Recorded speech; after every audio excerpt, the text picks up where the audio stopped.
Hey everyone, it's July 10th, and that means that if today's your birthday, you share with Italian serial killer Donato Balancia, known as the Monster of Liguria, who murdered 17 victims in the late 1990s, making him Italy's most prolific serial killer. And that is him right up there, and I'd like to apologize for my terrible Italian pronunciation. Balancia was born in southern Italy in 1951, but his family moved north when he was 5 years old, eventually settling in Genoa. A chronic bedwetter through adolescence, he was shamed by his mother, who would put his wet mattress on the balcony for the neighbors to see. His aunt would ridicule him when getting him ready for bed, pulling down his underwear and laughing with his cousins at his underdeveloped genitalia.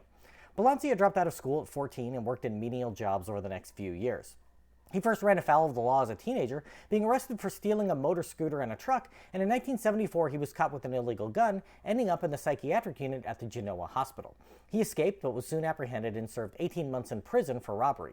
This became a pattern, being arrested and serving time for multiple armed robberies over the next 30 years. In 1984, he became part of an organized crime ring, with his newfound position affording him wealth that he would flash around town at nightclubs, attempting to buy the affection of anyone willing to spend time with him. Tragedy struck his family in 1987 when his brother committed suicide by leaping in front of a train while holding his infant son, which greatly affected Balancia. In 1991, he ended up in a coma after a car accident, suffering brain damage and being permanently partially disabled.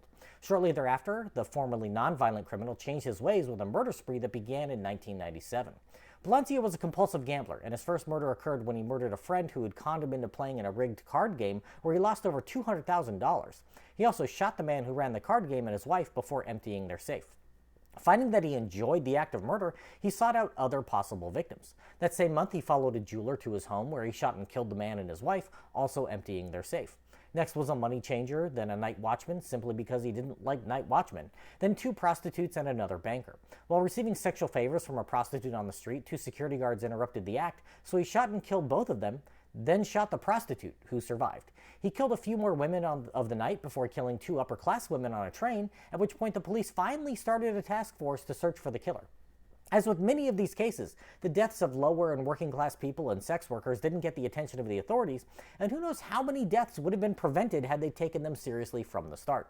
Balancia was finally captured when police were able to identify his car as one that had been used to pick up a prostitute that was murdered, and after surveilling him for 10 days, they obtained DNA evidence from cigarette butts, linking him to multiple crime scenes. He was arrested and confessed to 17 murders in all, drawing diagrams of each crime scene that matched unsolved murders in the area.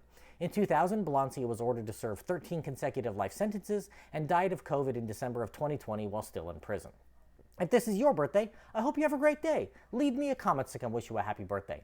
If you know someone whose birthday it is today, send them this video so they can find out all about their birthday twin. And to Donato Balancia, I say, happy birthday, you bastard.